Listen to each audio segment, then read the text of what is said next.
ആയിക്കോട്ടുകാരെ തുമ്പിലോടിക്ക് എല്ലാവർക്കും സ്വാഗതം. ഇന്ന് നമുക്കൊരു വെണ്ണപ്പഴം നട്ടാലോ? എല്ലാരും വാ, എല്ലാരും എന്നാക്കി നട്ടാലോ? എല്ലാവർക്കും ബട്ടർഫ്രൂട്ട് ഇഷ്ടാണോ? എന്നാ നമുക്ക് നടാം. അപ്പൊ നമുക്ക് ചാണം കിട്ടാം.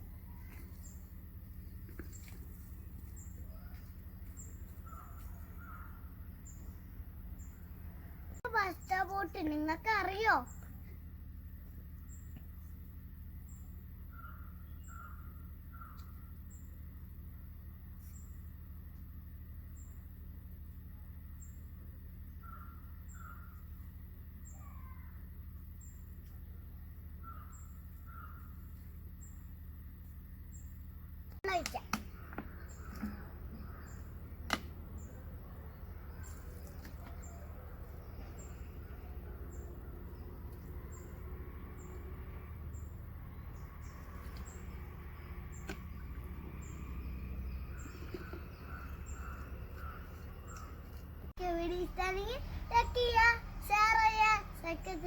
തൊട്ടടുത്തുള്ള ബെല്ലൈക്കൻ ക്ലിക്ക് ചെയ്യാൻ. അടുത്ത വീഡിയോ കാണാം.